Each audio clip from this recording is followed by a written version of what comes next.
Ryan Garcia, he literally lost his mind from head trauma, CTE, whatever, but he was acting so crazy. He didn't make weight. He's drinking a beer on the official weigh-in. What sold me on like, oh, he's going to lose was when he didn't make weight. But apparently there was strategy involved. He got all of us. Karate Combat's been doing this for a minute. The dome is sick, and they have a lot of cool names. It's called a pit. Oh, my bad. Because it's not a dome. Yeah, it's definitely a pit. It's the inverse of a dome. Yeah, I love when they find in the concave spear. Wrong, Nick. Seeing Khalil Roundtree get a main event against a former champ, they're going to definitely build him up. There's always the top comment that says, Khalil Roundtree fights like he's beating somebody up like they owe him money. Oh, do you remember that? My God. Do you remember that? No. That oblique kick? Oh! Show this clip, but just like blur that part out because that's insane. Is that kick, should that be happening in this sport?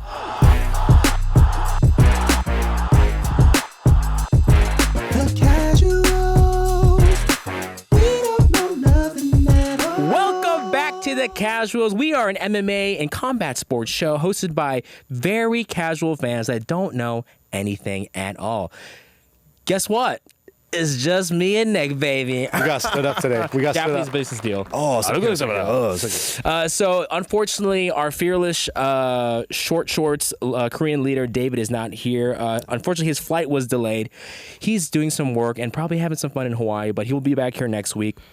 I caught him at customs, dude. He had too many spam masubis in his They're bag. like, hey, man, a lot of pork in your pocket. They're like, these are 10 masubis. The limit is 5. That'd be crazy. Yeah. Too many spam musubi. It's going to smell like seaweed. Is it musubi or musubi? You're asking the wrong guy, honestly. Try your best. Musubi. There we go. Is that right? Wrong. What is it? I don't know. I think it's either musubi or musubi. I call them onigiris. That's just how I kind of like, that's how I rock. Dude, you're so Japanese. It's not the same though, isn't it? But David's not here, and you're probably like, well, why didn't you guys bring a guest in? Well, last minute, we were supposed to have a guest here. A special guest, too. A very special guest. I don't want to reveal. He's an important guy. Important guy to the UFC. I'll say that. Not even.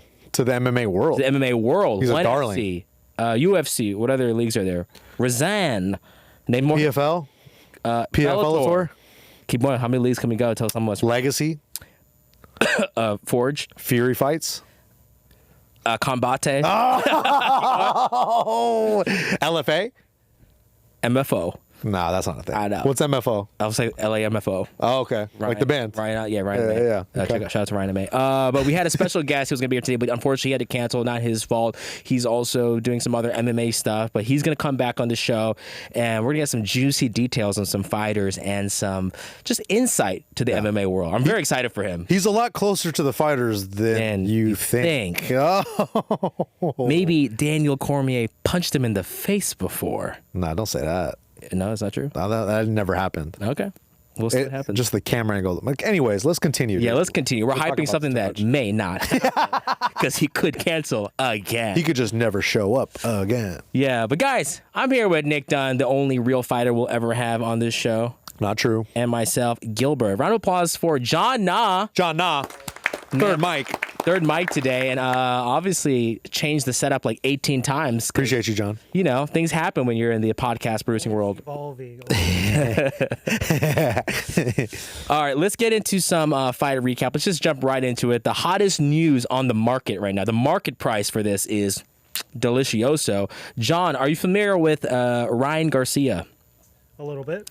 Well, that's what we're talking about. Oh, come on. Ryan Garcia versus Devin Haney happened this past weekend. Probably the biggest fight in a while in boxing. A lot of build-up. Two young fighters, both 25, have fought a total of 7 times now. They split it before the fight this weekend, 3-3. And now it's 4-3. I wonder who won. Ryan Garcia. Insane.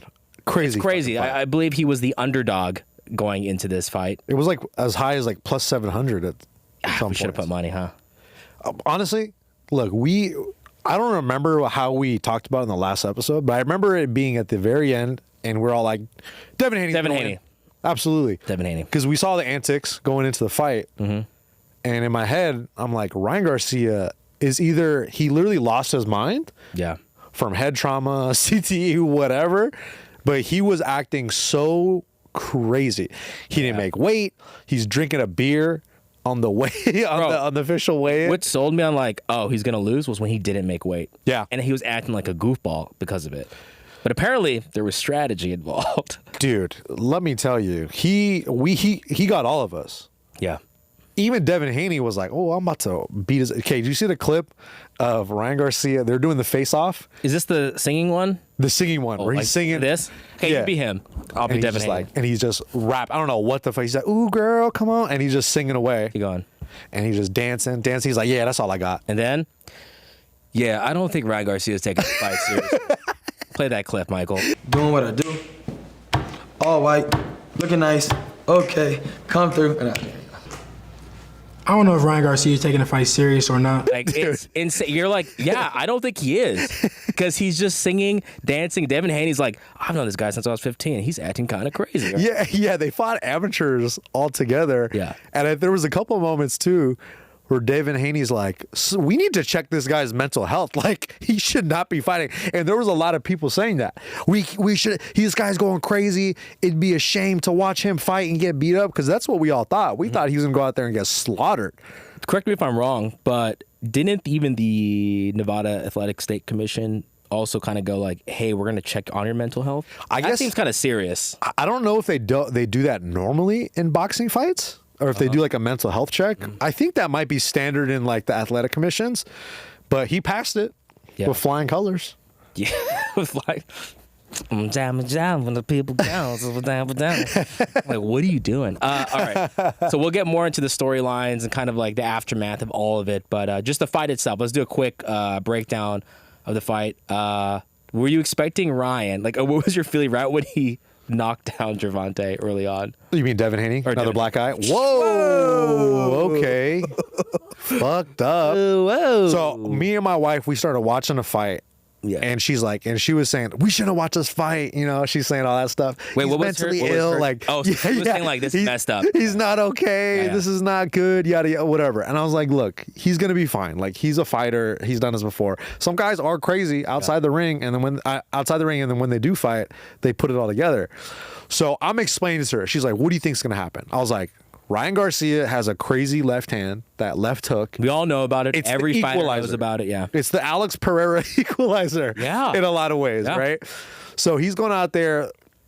I told her, I was like, he could still catch Devin Haney, but I'm expecting Devin Haney to use his jab a lot, be a more technical fighter, pick him apart. And especially, I wasn't expecting Ryan Garcia. Foolishly, I was not expecting him to beat his game.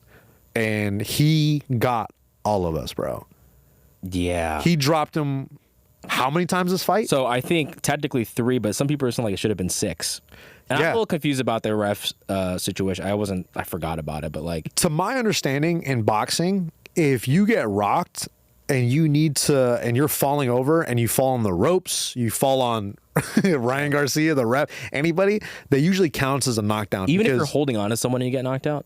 I think so. I think in the context, like, they should give him a knockdown or a standing 8 or something, because there were so many moments in this fight where I didn't think Devin Haney could make it out of the round.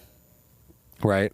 And a lot of the moments, Devin Haney's walking up on Ryan Garcia and he does that cool defense where he puts his butt on him. Oh, dude. And he turns away and he shells up, and Devin Haney couldn't really do anything with that. But bro, also look, just a side tangent. Doing that butt maneuver situation where, like, hey, I'll take the body shots and hit my left butt cheek while you're at it. This is why I don't think a Ryan Garcia can come to MMA and fight Sean O'Malley. Because then as soon as you give that, hey, number 1 rule in MMA, don't give the butt up. Because you give that butt up, your back's getting he's going to grab the hips. And then he's going to go, ka-ka. Yeah, he's going to hump you for sure. So really quick. So when you're watching this fight, right, he gets the knockdown early on, and then you see Devin kind of like, okay, regroup, and he keeps winning round after round. Where you're like, oh, it's fine. It was just a flash thing at the beginning. Did you expect round 7, I think, and like, what was it, 10, 11, and whatever, for Ryan for him to get continuously knocked down? Yeah, I wasn't expecting that, man. I wasn't expecting that. Like, I thought eventually Devin Haney was going to recompose himself. That's what I thought too. And he was doing a good job, but then that equalizer, he's got power in the late rounds. And, dude, his punches are so fast. Bro, what? And I bet the mental part of it, too, is Devin Haney's going out there being like, man, I can't lose to this crazy fucking guy.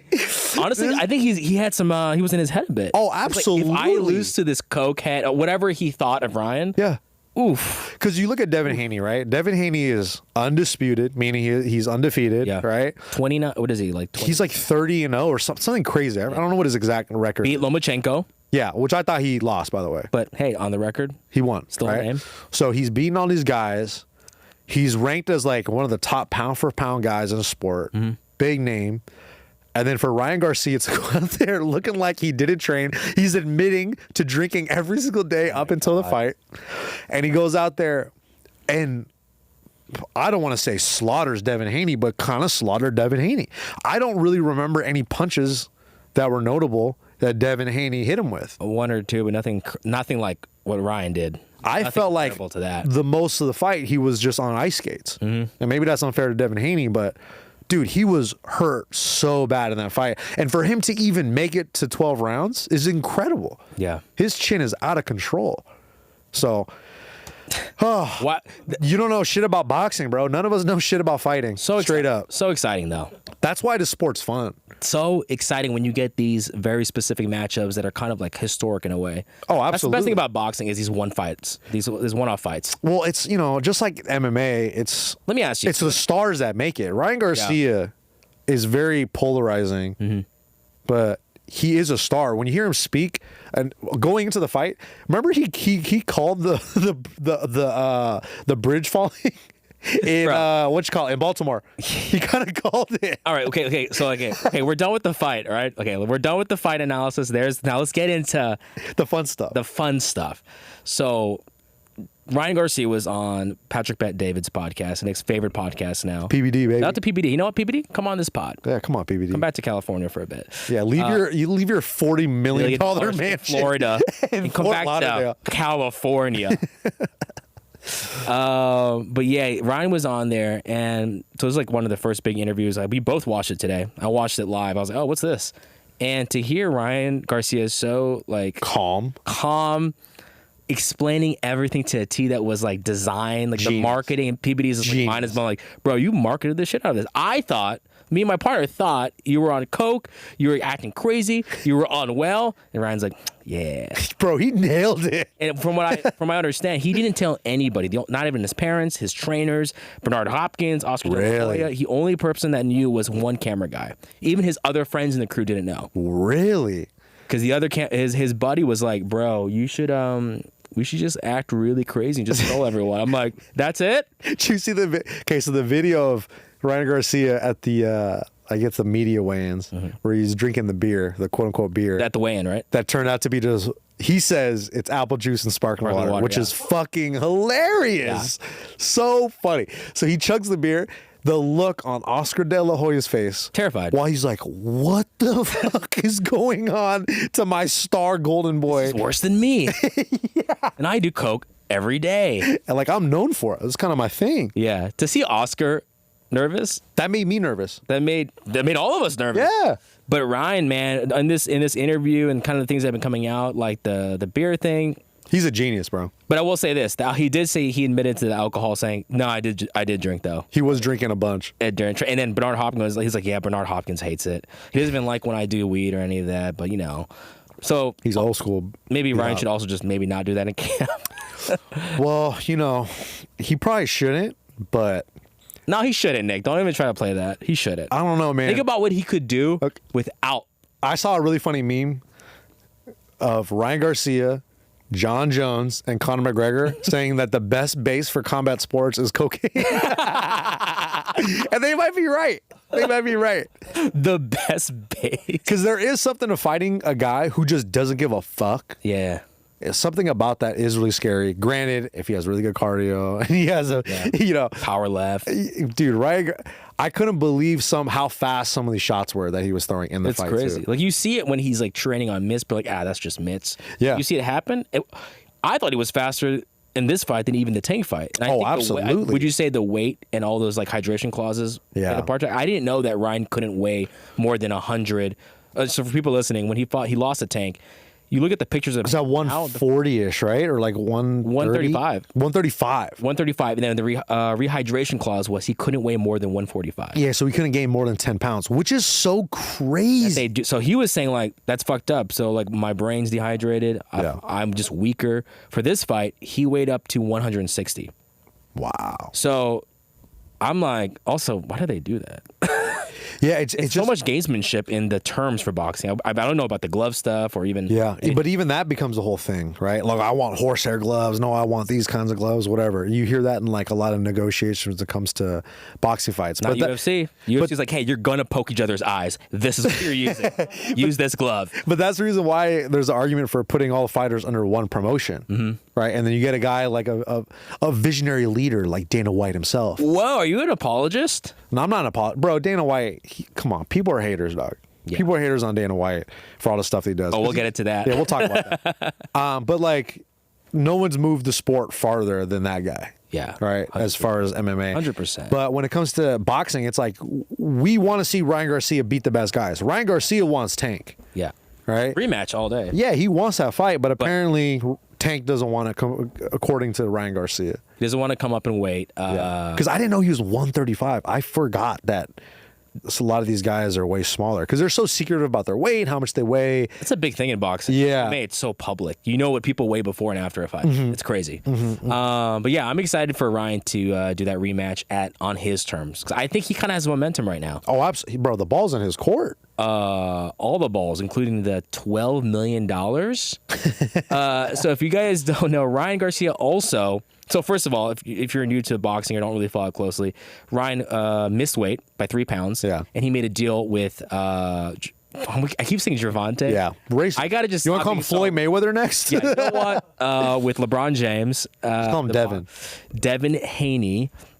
He said he would be for every pound that he weighed over the weight limit, he'd pay him $500,000. Yeah. So 3 pounds, $1.5 million already went to Devin Haney. Yeah. But Ryan had a little something in his back pocket. He bet on himself to win, which I did not know you could do that. Yeah.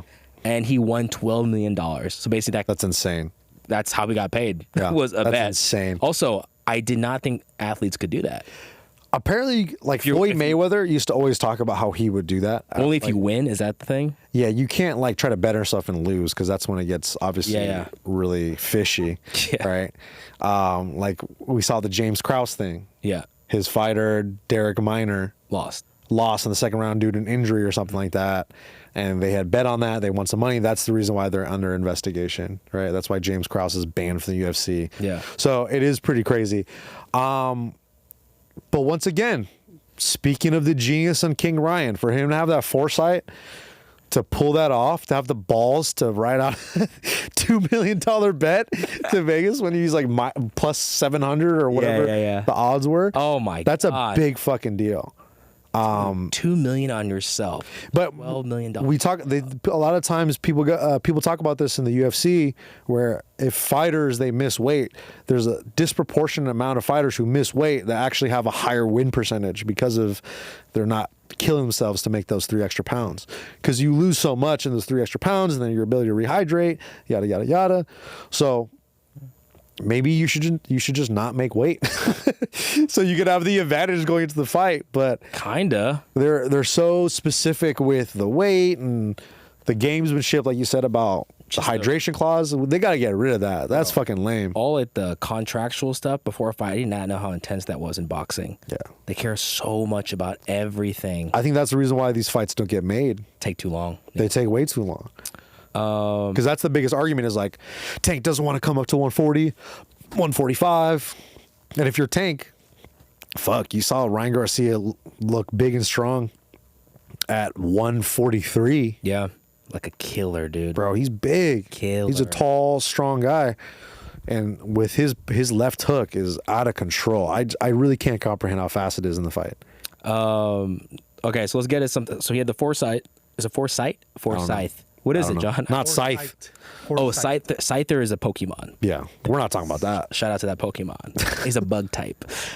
Stupid. He's a bug type of Pokemon. He also predicted the bridge in Baltimore falling down. What's the odds on that? That's insane. He was saying so much wild shit. He was talking about Bohemian Grove, which I didn't really know too much about Bohemian Grove. So is that just basically a private club dating back to the 80s where stuff happens? I think it's the elites. That's what they call it. Where all the elites, the people that run the world, the billionaires, the cajillionaires, and they just like to have sex parties where they bring in kids. That's what it is, right, John? Yeah, skulls and bones. Skulls and bones. Oh God! So he was talking about this early on in the promotion of the fight, and people are like, "Bro, he's crazy. He has no evidence. He's crazy." But then he comes out on PBD and talks about it. When you see him talk about it, yeah, he fired up about it. He turns off kind of the character of like it's like, I'm serious. This is fucked up. Yeah, and I have evidence, and another guy has it, and we're gonna expose it on a documentary. That's sick. I'm like, good, but it's God, Ryan, man. Alex Jones technically already exposed it. So it is true. It is true. Yeah, he filmed it. Really, Alex Jones? But also, it's like Alex Jones. Yeah, yeah. He's in a little hot water right now. Yeah. He's still in hot water. Always hot. He's boiling. He's a crab that's been boiling forever. Yeah, the thing in hot water all the time. If you want to take out Bohemian Grove, you got to make sure you don't have any theories on Sandy Hook. You can't. That's the prerequisite if you want people to side with you. Yeah, you can't be talking about how Sandy Hook was a God. Or this is okay. Yeah. We might be demonetized for even saying that. So bleep it out, Michael. But Ryan Garcia, man, all this crazy stuff, the coke allegations, all that. He says he don't do coke. You believe it? I do believe it, and I do believe he smokes a lot of weed and drinks. I do believe that. Yeah. He said he was going through a divorce. Did you know that? Yeah. And then that's why he was with so many OF models on his Instagram page, which made me also think this guy is not taking this seriously.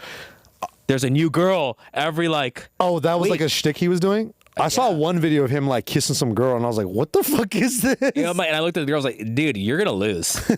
What are you doing?" Yeah, because you can't be having sex before fights. That's what they tell you. Speaking about sex and fights, I learned all this also a little more about P Diddy from Ryan Garcia's podcast. Yeah, PBD. he's talking about Carl Winslow. Carl Winslow, and I'm getting this wrong. John, you can look it up. It's Carl Winslow has some Diddy allegations as well. Dude, a lot of people got Diddy allegations. But I don't know if it has to do with Diddy or somebody else. But Ryan called it out and made it really. He's very funny. Yeah, he made some funny jokes. That's the other thing too, is I didn't realize what a fun guy he was.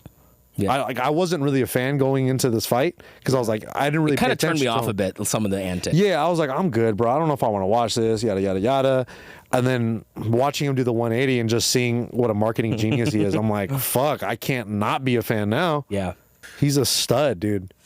But yeah, 50 Cent alleges that P. Diddy had a sexual relationship with Carl Winslow. Okay, so yeah, so they share this story. They read this on PBD's podcast. It's Carl Winslow from or you said 50 Cent? Reginald Vell Johnson. Yes, on Family Matters, and then Ryan goes, "I guess family don't matter." Like, this guy's got zingers, man. That's fucking hilarious. But that's wild. He was even shitting on for Devin Haney. He's like, he'd be kicking with P. Diddy. Oh, yeah. Bro, he was going off. He's nailing it. Very topical, this guy. Yeah, really good with the zeitgeist. Yeah, he could be a comedian, I think. Dang, I didn't know this. Izzy bet $20K on Devin Haney. Damn. Yeah, there was something funny Izzy did. You know how Garcia was doing all these like Instagram lives?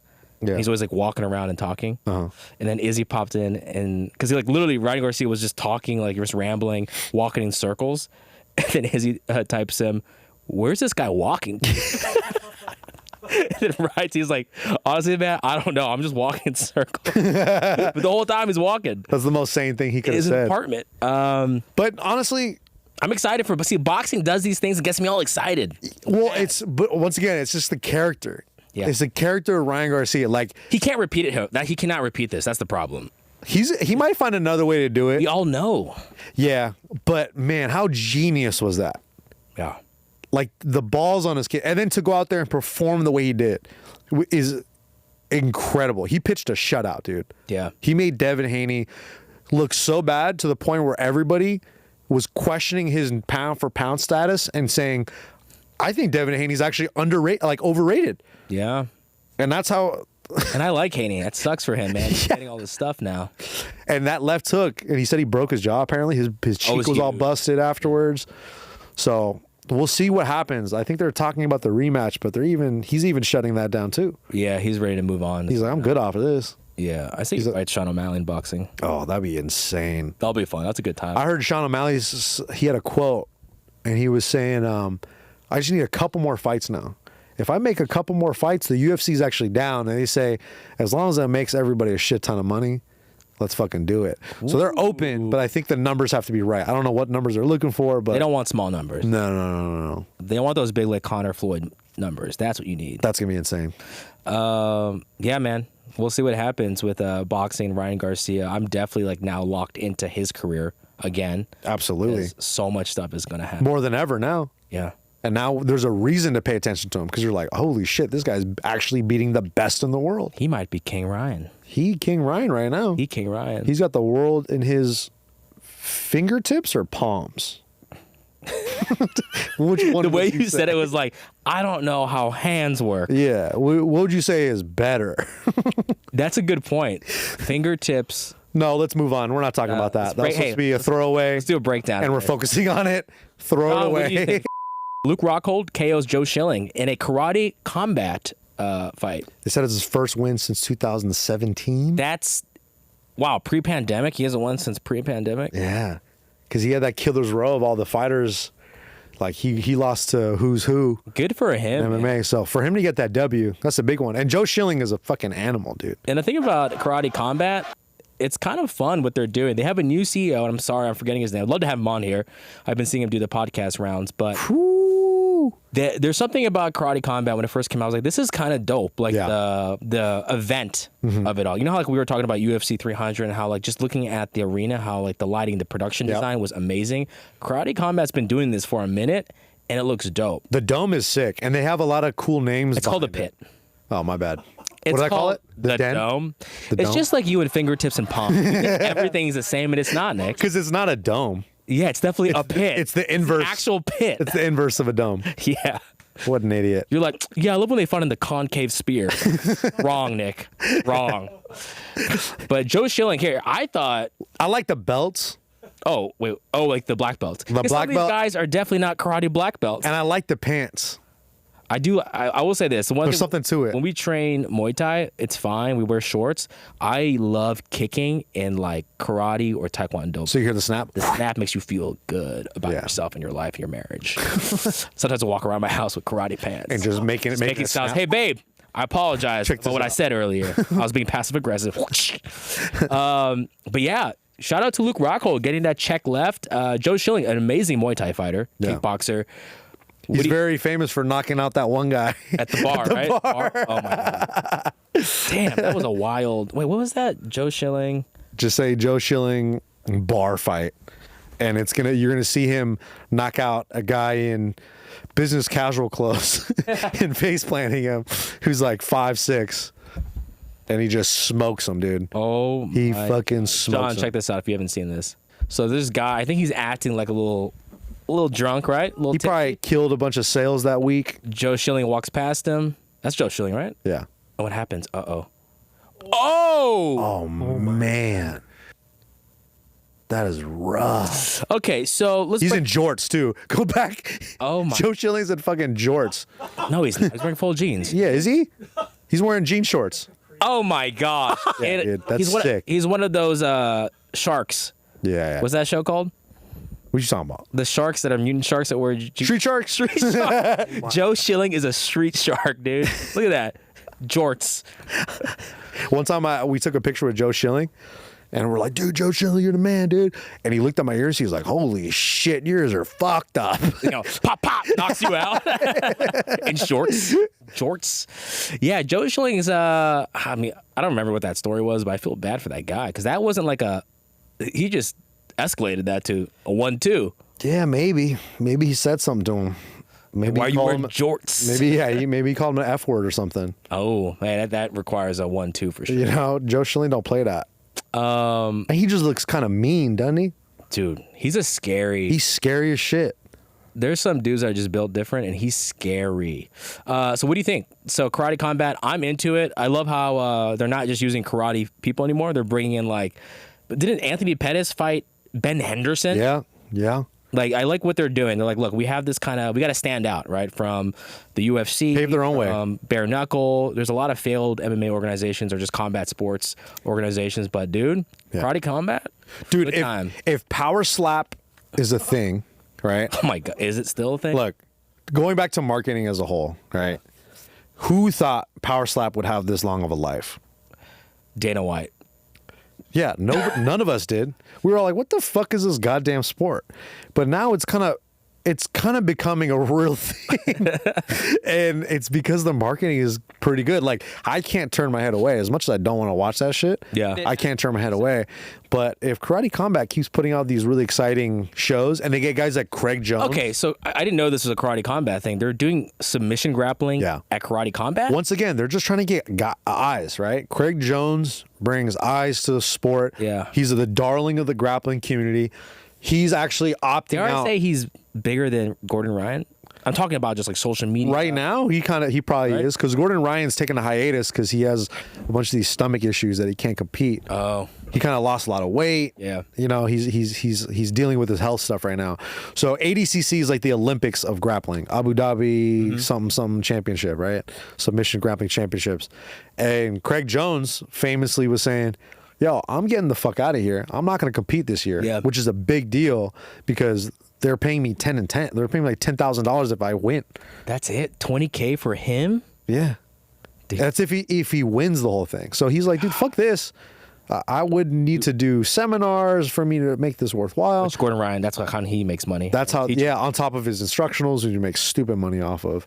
But Gordon Ryan's also the biggest name in the sport, so he could demand kind of a little bit more. But for a guy like Craig Jones, who's competing in Karate Combat and making these, he tapped this guy out twice, by the way. I don't understand. I didn't even see it. So the guy passed out? So he passed out in the triangle. The ref comes in, checks, and says, "Are you okay?" And he's like, "I'm fine." So then they restart him back in the triangle, and then he chokes him out again to sleep. And he fights in the UFC. Oh, who is it? His name is Renat. Say that name.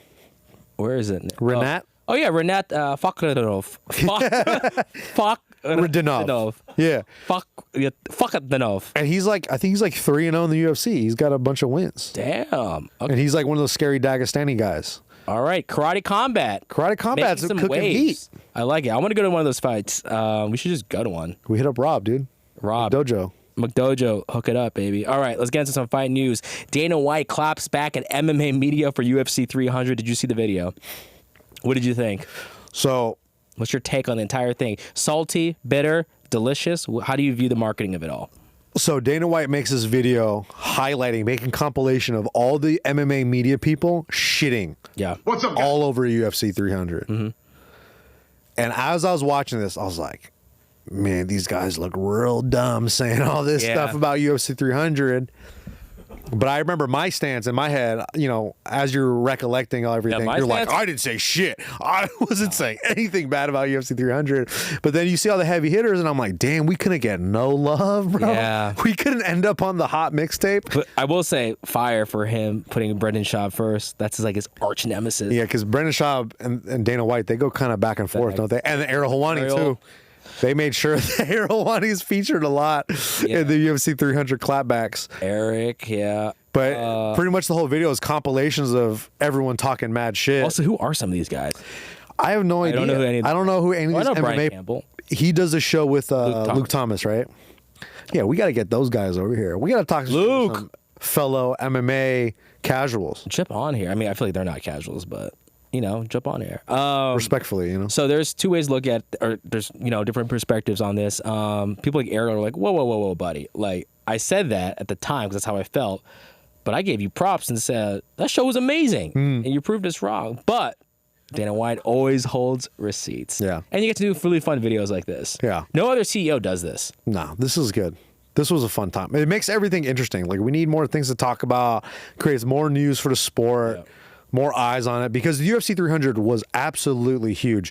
And then he shows all the stats of, I think one of the coolest stats was the Max Holloway knockout. I think was the most liked video of all time in UFC's Instagram. Duh. And they got 3 million more followers on the UFC page. So 3 highest gate, is it just Conor fights? Oh, yeah, probably. So it's pretty cool to see how far the sport has come. And then we all know how special UFC 300 was, because that shit was special. Very special. And the fights that came out of it, the moments that came out from it. #1 trend in 3 in China. Let's go. Well, that's huge. That's huge for Nick. I can't wait. Dude. China #1. Holloway. And then to see all those, yeah, dude, it just was. It deserves way more credit than it got, for sure. But you know what? I've been thinking. I'm still on the UFC 300 like energy train. I still think about it. I still like look up stuff about what's going on, aftermath. After thinking about it, I feel kind of bad. Not kind of. I just feel bad for Justin Gaethje, man. Yeah. He took the risk when it's like everyone's like, bro, just fight for the title now. Did you see his statement? No. What did he say? He's a class act, dude. What did he say? He just was, hey, I went out there, took a shot, took a risk. I knew if I beat Max Holloway, I would have fought for the title. But that's the nature of the beast. That's the nature of the game. Yeah. So, once again, another reason why everyone loves fucking Justin Gaethje. He doesn't give any excuses. He just says what it is and lets everyone else speak for him, really. Oh, yeah. And speaking of Gaethje and Holloway, Max did a little interview, and he tried to show us with this terrible X quality, his legs. Hey, X, how about you fix your quality? Elon, what's going on, dude? Come it's like on, 240p. What? It's just less than 240. It's like 10. 140p? How is Tucker Carlson doing a show on here? That's crazy. He does a show on X? Yeah, so after he got fired from Fox, he was like, I'm just going to go to X. Wow. That's where he did Putin. That was on X. That was on X? Like, Elon's making moves. Apparently, X is buying up content these days, and I heard they're buying up podcasts. Hey, X, hey, come X, on. what's up? You want like a less than 10K view podcast? Yeah, you want about 3K to 5K views? Yeah, come on board. We got on. a rabid fan base. We actually do. Shout out to you guys. Yeah, shout out to the fans, bro. You guys are awesome. You guys are keep. We had a really great episode last week. You guys keep us alive. You came to support, so keep doing it. Keep sharing the podcast. It's a mid-roll ad. Share, subscribe. Yeah, please share it to a friend that likes MMA or hates it. We still or friends that you might think would hate our stupid takes. Or just tag Ryan Garcia and tell him to come on. Be side with him. King Ryan. King Ryan, baby. Jamahal Hill, Khalil Roundtree for UFC 303. I saw this and I love this booking. It's a little scary. Khalil Roundtree is that motherfucker, bro. He is. What is that, a 5-fight win streak right now? I just saw the fight with him and Anthony Smith. Scary. And where he's standing over Anthony Smith about to drop a hammer fist and then doesn't. My God. This dude is incredible. Do you think it's a little quick for Jamahal Hill to come back? Yes and no. Here's my thing. I heard Jamahal Hill talk about this fight. He said, you know what? I'm that motherfucker too. Yeah. He kind of is.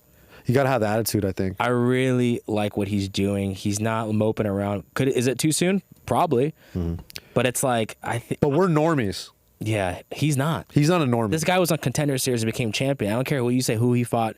Bro, he became champion of the UFC. We talk about Alex Pereira all the time, but like Jamahal Hill became a champion pretty quick too. Yeah. And fought some bad guys. And coming off of big losses. Remember he lost to Paul Craig and his arm got fucking destroyed? Yeah. And everybody was kind of writing him off because no one really thought, I think in the UFC space, in the MMA space, no one really thought Jamahal Hill could be champ the way he was and how quick he did.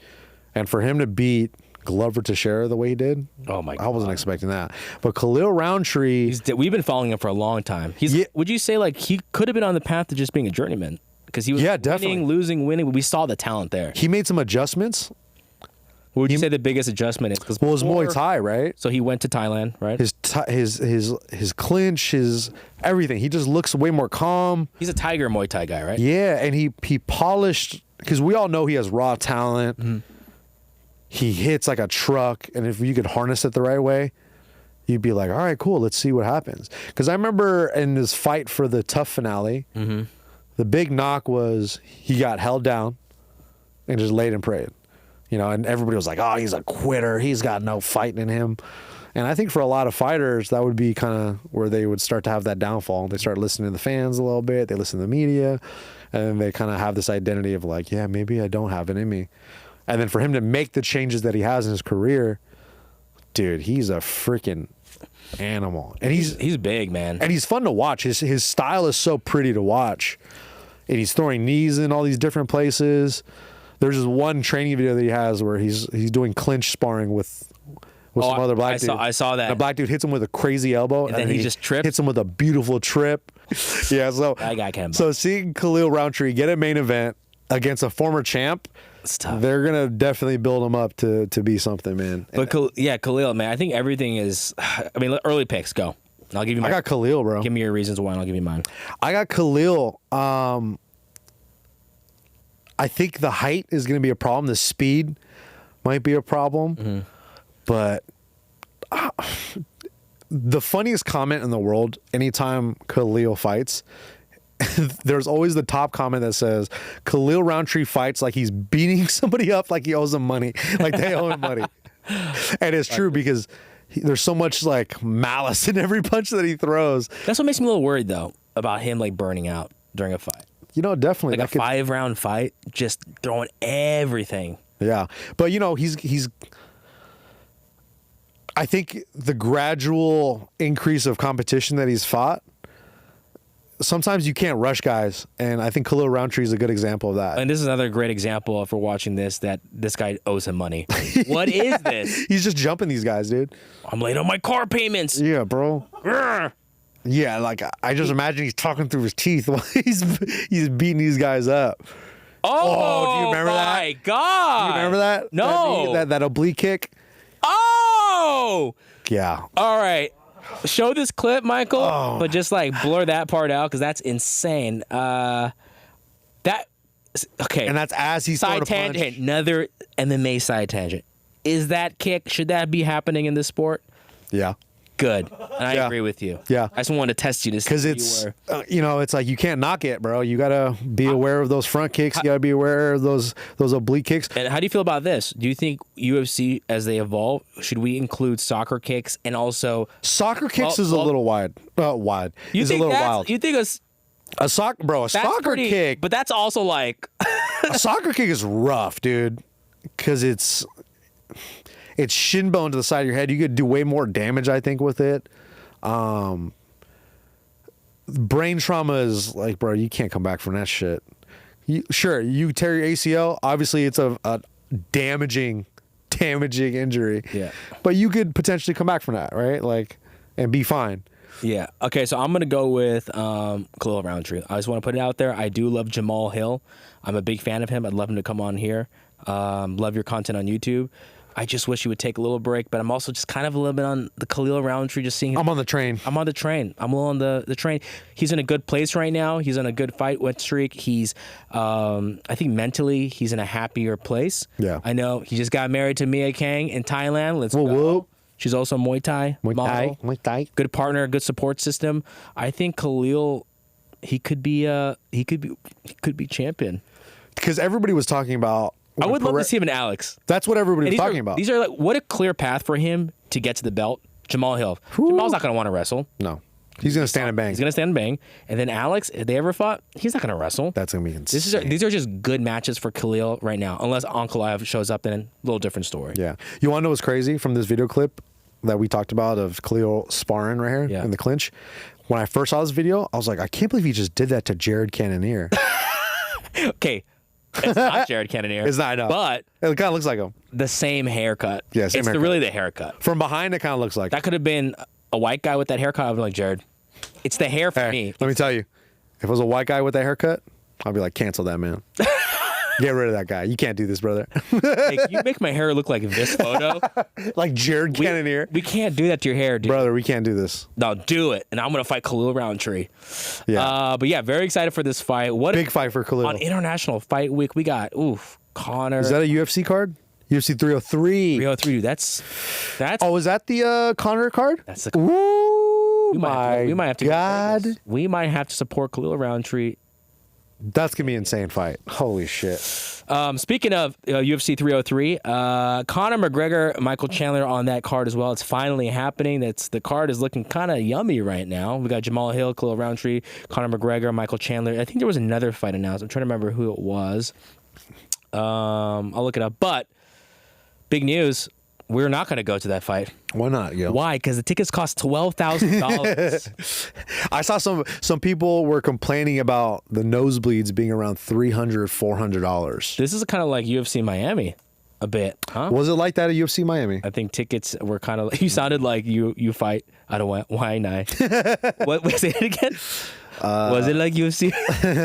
Hey, I'm not gonna do that again. You got to rewind it. Rewind it because you kind of sounded like 10. Max Holloway for a bit. Whatever, dude. I don't know what you're talking about. We got Michelle Watterson fighting that card. Julian Robertson, Joe Pyfer back at that card. Oh, Joe Pyfer. Okay. I'm curious. They're probably gonna do one other big fight on that card. If they already got Jamahal Hill. Oh, they didn't even add it yet. Okay, that's cool. so new. So there's still more to happen on this card. Yeah, it's still very early. It's still early. But yeah, $12,000. That's rough. I'm sure that's probably to sit down. So it's floor seats plus like you get to go to all the special. Pretty much what Robin got to do. Oh, per person. Okay. Yeah. So I think that's you get to go to all the VIP events. Maybe probably meet some of the fighters, and then $12K, and then they had one below it for $11.5K. You know what? I can afford that one. Same shit, same thing. So who goes to I mean, like I'm a super fan, but like that's a lot of money. Yeah, we just sound poor. We just sound poor right now. Yeah, I'm also guys. John could probably afford it. We can't. Oh, for sure. He has like 18 monitors in front of him. He all the money for all this. He's stuff. the man in charge right now.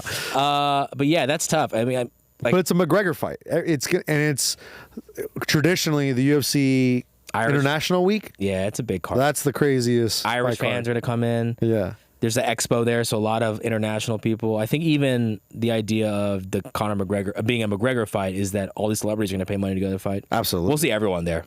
But also, too, with UFC 300, everyone's talking about the UFC. Yeah.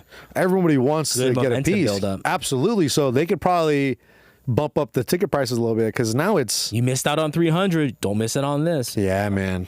I think it's only going to get more expensive from here. It's like real estate, dude. You got to get in early. Okay, this is going to sound crazy. I think if Michael Chandler gets hurt, Max Holloway needs to step up. Holloway needs to step up. That would be Conor's worst nightmare. I think he'd like that matchup. Worst nightmare for, but I think he likes that matchup. Yeah, that's true. He want to throw down, brother. So there's some footage of Conor sparring. Have you seen some of that? Oh no, but I got some right now. And he's looking real flowy. He's doing his, spinning back kicks every time, but then he doesn't. Okay, so check this out. A lot of things that I didn't even think about. Footage. This is one of the footages, one of the clips, one of the footages. One of the footages. And one of the main comments is, show me. Are the guys even sparring hard with Conor? Are they even pushing him? Because it looks like... I don't think they are. I always feel like I don't know who these guys he's sparring with are, but sometimes I'm like, why is he fighting that guy? Look at all the people in the crowd. Dude, Conor pays for people just to watch him spar. That would be sick. But I think... That is that does make me worried, right? Because Conor's such a big name. Everybody wants to be cool with Conor. Is this SBG? Yeah. Oh, he's just spinning back kicking people. I want him to do that. I just don't know if he's going to do that in the fight. Because then he'll just go into like... karate stance Conor, that's peak Conor. Boxing stance Conor, no bueno. No. He can't try to box. No bueno, Silva. But already him throwing kicks and doing all that stuff, I'm like, okay, this is great to see. But... Early pick. Take down Conor. Okay. I'm asking the wrong question. Truthfully, in terms of fight analysis, Conor. Not heart, because we want Conor to win, obviously. Yeah, I think Conor can win. There's a lot of ifs, right? But style-wise, in a video that he can take him down whenever he wants. He probably could, but he's got to get past that left hand. Is the left hand even a scary thing anymore? Absolutely. Really? Because Dustin Poirier said nah. That motherfucker. Because Dustin Poirier said, cracked by it, though. He got cracked by that, and he still came back and beat him up. But that's Dustin Poirier. He's the diamond. He's jumping gillies all day. But then there's also this clip, right above that video of sparring footage of Conor just being, drinking wine, talking to the camera, looking a little bit. He said he's gonna stop drinking alcohol. Crazy eyes. Yeah, but that's always Conor. Doing Jake Gyllenhaal films. So we have a friend of a friend, like wearing a polo while working out. Like, what is this? We have a friend of a friend of a friend who knows Conor, who worked with Conor. Do I know this? Like some real estate stuff? No, you don't know. Okay. And they were telling us that the way Conor is in Roadhouse is exactly the way he is in real life. Oh no. Breaking car doors, breaking Prius doors. Downtown, just walking around. Downtown. That's funny. Is that what he was saying when he was naked? That's his name. That guy's name is Dalton, so he's calling Dalton, and he's just that's it. Downtown. Yeah, he's walking around. Dude, you're a big fan. I'm starting to realize past couple of episodes, you always find a way to bring this movie up. Bro, Conor's the man. Tell me what you like about Roadhouse. Conor. That's the only reason why I watched the fucking movie. What if it was Bisping and then Gyllenhaal? It wouldn't have been as fun.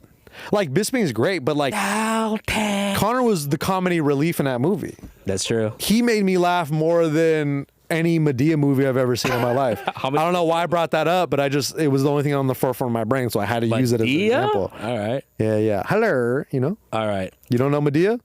I love Medea. That shoots in Atlanta. You think I auditioned for some of those? I never get it. Yeah. They got no Asian people in that. I know. I always get an audition for it. I'm like, I'm not booking the role for Daryl. Daryl? It's Darnell. My bad. All right. Let's get into. Okay, there's some fights this week, but let's talk about it. Just say names. Go ahead. So remember. Be quick though, because we gotta get a question. Pull up the names. All right, but keep talking. It was Alex Perez. Yes. He's fighting as a last-minute replacement, I believe. Oh, okay. Against Matisse Nicolau. Yeah. And he's the guy that beat Matt Schnell, and he KO'd him a bunch, remember? He dropped him like 3-4 times. That's right. And he did that cool samurai sword thing. Yeah. I feel like I haven't watched much of Mateus, but I feel like Alex could get in there with his wrestling a little bit and mix things up and make it a little dogfight. But all right, I'm gonna go Alex too. If you say I'm gonna go Alex, solid wrestler. Yeah, he's a dog too. If you're a dog and you wrestle, and I don't know too much about your fights, that's who I'm picking. Yeah. All right, Ryan Spann and Bogdan Guskov. Oh my gosh, Guskov. Bogdan. He's one of the guys that looks just like Anthony Smith. Yeah, that's the guy, right? Yeah, that's the guy. Then I'm picking Anthony Smith. Yeah. Uzbekistan. I'm going Ryan Spann, Ryan Spann is a great fighter. Ryan Spann is scary as hell. He's knocking guys out with jabs. Some say he's Clark Kent? Yeah, some people say that. Guys, he has a Superman logo on his chest. Ryan Spann's the man, dude. Shoot, maybe I should pick. Click Ryan Spann. Who did he lose to recently? Because I know he's coming off a loss. Yeah. Did he fight? Yeah, Anthony Smith. They did this as a joke. That's a bit. Check that out, John. This is the last guy he lost to, right? A split. Anthony Smith, and look at the guy he's fighting. Same person. Dude, they're making him fight Anthony twice to make him relive the trauma. And I think Bogdan's only had 1 or 2 fights in the UFC. I take it back. I want Ryan Spann to win. I want him to get redemption over Anthony Smith. That's the closest he's going to get. Against evil Anthony Smith. All right. Women's flyweight, we got Karine Silva. Shout out to that hair. That's dope. Against Ariane Lipski. I've seen Ariane Lipski, and she's pretty solid. She's good. Jiu-jitsu. But she's been on a little bit of a skid, yeah? Can you click on her? Karine Silva, I think. I'm going to go Karine Silva. Oh, nice. She's on a 3-0 skid of winning. Oh, you shit. She dumbass. beat O'Neal? Oh, shit. She choked out O'Neal? Yeah, I've never heard anyone go, dude, I think she's kind of on a skid of winning. That's 2023? She hasn't fought since? Okay. Oh, that's December. Hey, when you're winning a bunch, you got shit, all right, Lipski. Let's go Lipski. I wonder why she's the underdog. Lipski by tap out. Probably because of time. All right, we got Austin Lane, who looks oddly familiar. I don't know why. Versus Jahanta Deniz. I like that. Austin Lane is the guy who coaches Izzy Adesanya, I think. Eugene. I was like, is that Eugene Behrman? It looks like Eugene Behrman, dude. I'm gonna go with him because he looks like Eugene Behrman. Yeah, that's a good beard. I'm gonna go with a guy named Yonata, bro. Jonata? No, Jay Silent? Yonata. I'm gonna go Deniz. We got Jonathan Pierce versus David Onama, Uganda. Where's David so when you need him to do an African accent? I can't. I don't know. That's David. That's the only thing we can do. I don't know. Dewey Koopa. David Onama, I like him. You know what it is? When I do it, I just feel like I shouldn't be doing it. But when David does it, it feels right. It feels like you're good. Yeah, like he gets a pass. That's how I feel about you when you do Conor McGregor. I'm like, Nick's good. Some people do. I'm like, that's too much. I don't fucking care. No, when you say Dalton. Dalton. That fucking scene where he's walking around with the mic. That's just ridiculous. Hey, Michael, edit a clip of Nick doing Dalton and Conor doing Dalton. Side by side. Side by side, and let's have people vote who did. I watched Roadhouse before I came here. Dalton. Dude, you're dumb. All right. Tim Means versus Dirty Bird all day, dude. I'm never not rooting for Dirty Bird. I normally would go for people with the most amount of marks on the name, but today apostrophes. Dirty Bird, Tim Means. Dirty Bird. Also, let's do a quick thing. Ronnie Yaya? Yeah, Randy Yaya. Yeah, he's been fighting for OG. 85 years, huh? But I got the homie Victor Henry, dude. Why is he a that couple of a couple of my buddies train with him. A couple of my snow bunnies be training with Victor Henry. And he's the man. I've been watching him fight out of the UFC. Mm-hmm. He fought in a bunch of Russian organizations, and he came to the UFC, beat a lot of really good guys. Ronnie Barcelos or whatever.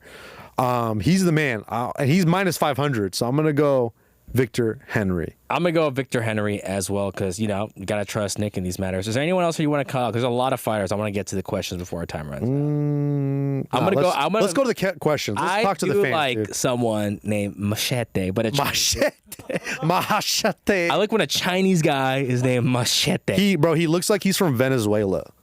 Yeah, he does. He don't even. That was Chinese at all. He don't look Chinese. But above he looks him, indigenous, bro. Above him, Chinese face, Chinese name. Yeah, that looks like me. That's John Na's sister. Liang Na. Liang Na, dude. Guys, leave in the comments below if Liang Na is related to John Na. John says he's Korean. I don't think so. I think he's Chinese, brother. John, you're Chinese.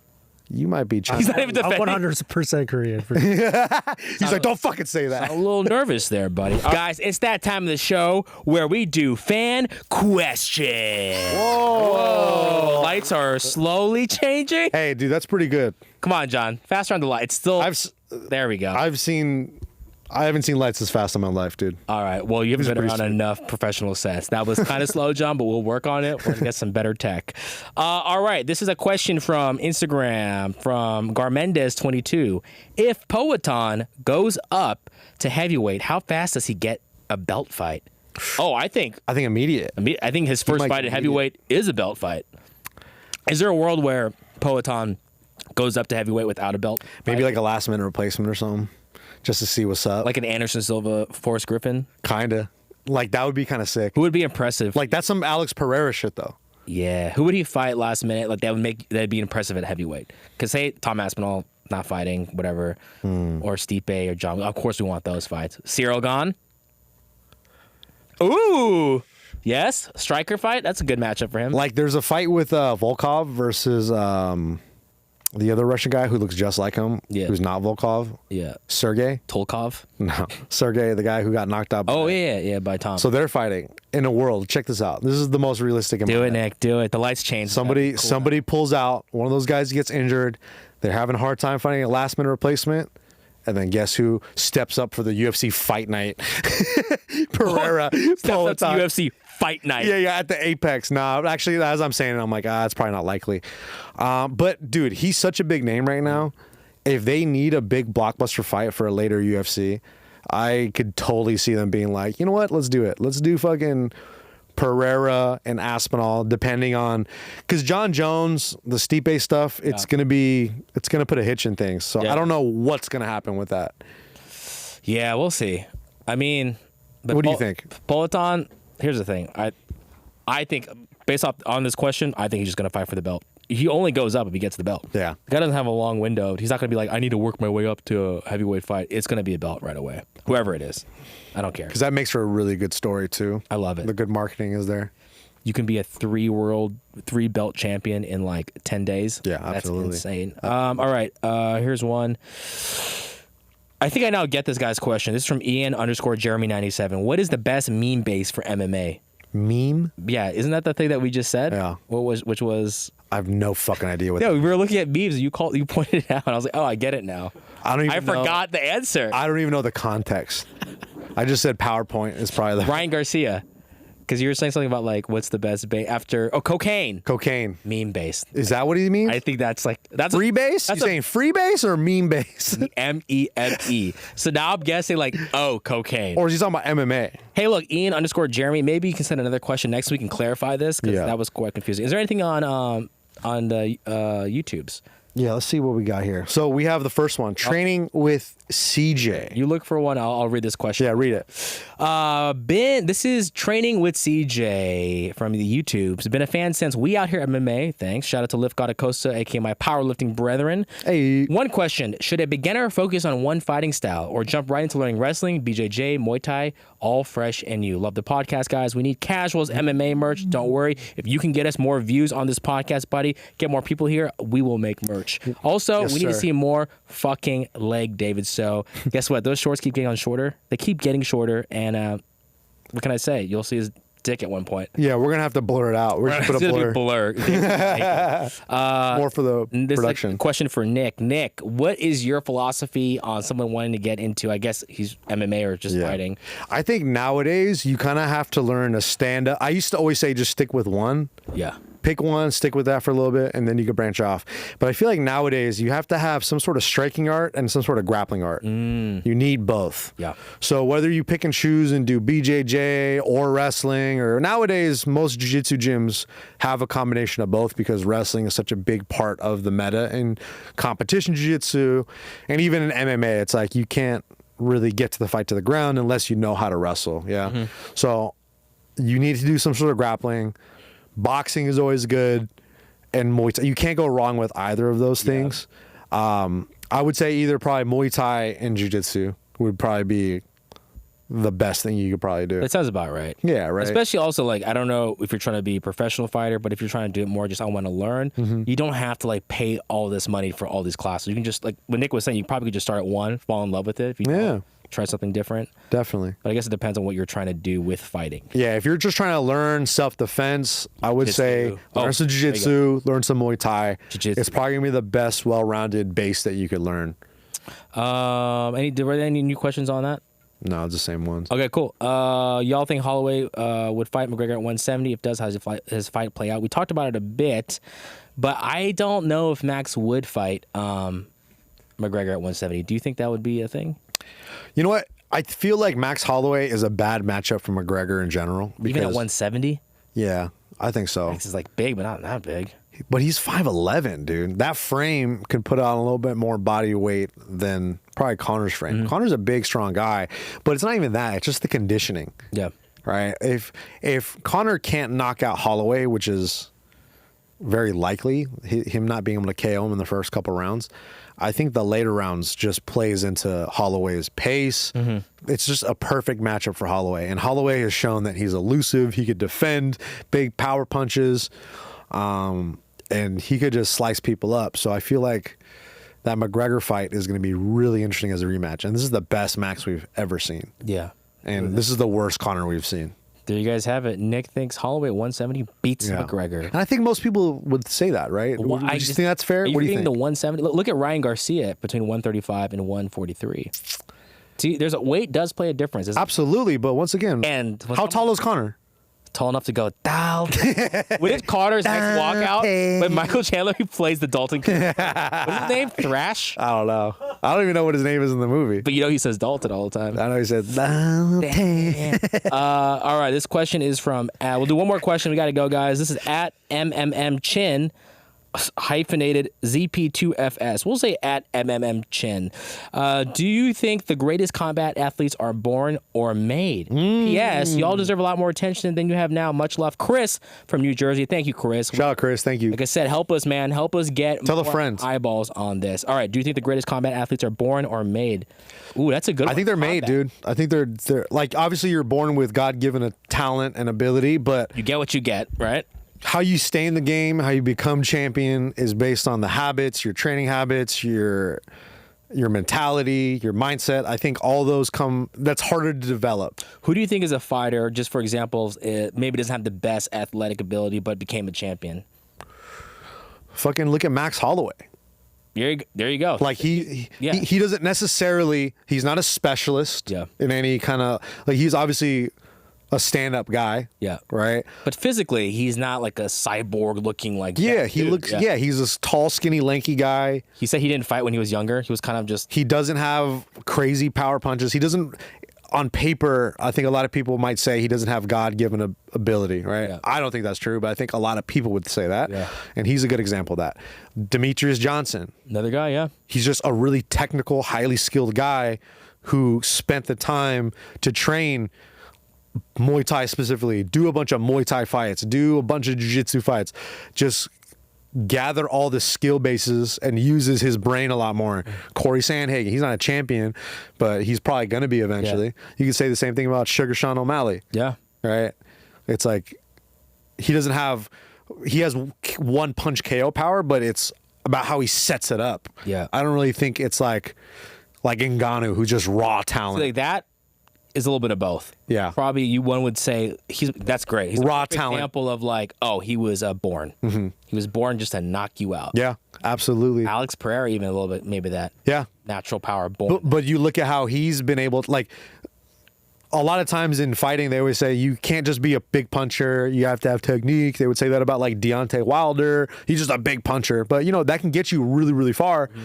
But against the top echelon guys who are just as big as you, just as fast as you, and then when skills are equal or when weight's equal and skills aren't really equal, you start to see the big gap because it is a skill-based sport. Of course, being physically strong, athletic, having great conditioning, aerobic base, whatever, that could help and bring you up. But how you develop those skills over time and use it all together is really important. Because they always say like fighting is mental. Mm-hmm. And it's like if you don't come into the ring with your ability to be like, I am the baddest motherfucker here and I'm going to knock you out, I'm here to fight, I think it's really hard for people to excel in the sport if they don't have that mentality. Right? So, yeah. Kind of a long answer for a very short question. Yeah. He's like, bro, I was just trying to say P.S. Good job. Yeah. Relax, Nick. I don't need your freaking TED Talk. Guys, sorry, dude. Sorry. That is our show today. This was fun. It was the first time just two people on here. But guess what? We kind of roll with it. As that one guy from the UFC would say, we rolling. Bert? I almost said Kreischer. What's his name? Bert Watson. Bert Watson. Bert Kreischer. We should get Bert Watson on here. That'd be What's sick. he up to? Talk to him. Catch up with him. Hey, what's up? Long time no see, Papa. Why did he get fired? Why did he get left from the UFC? I think it was the merger. They were axing people that. Wow. But like that's why people were complaining. Like he added so much to that. Yeah. Here's the crazy thing. He added so much to that. Remember, everyone was like, "Why?" Everyone loved Bert. Would you fire him? Like fighters were pissed. But then once again, UFC brand. We haven't thought about him since. Yeah. UFC is really good at. But he would really add to the brand now, though. 100%. He'd be a great character for them to bring on mic somewhere. You know what I mean? Yeah. Bert Watson, come on this podcast. We're looking for you, man. We're looking for you. We're looking for you. Make sure you follow Nick at Nick the Ear. You can follow me at Gilbert, but make sure you follow Oz Media, subscribe to this channel, and also leave a comment down below. How about this, guys? How about you leave your questions in the comments for next week, and we'll answer some of those. So if anything comes up the next couple days, news-wise, or you just have burning questions for a guy like Nick or David, just put them down in the comments below, and hopefully we'll also get that one guest that was supposed to be here today on pretty soon because it's going to be dope. Yeah. We love you. See you guys next week. Peace.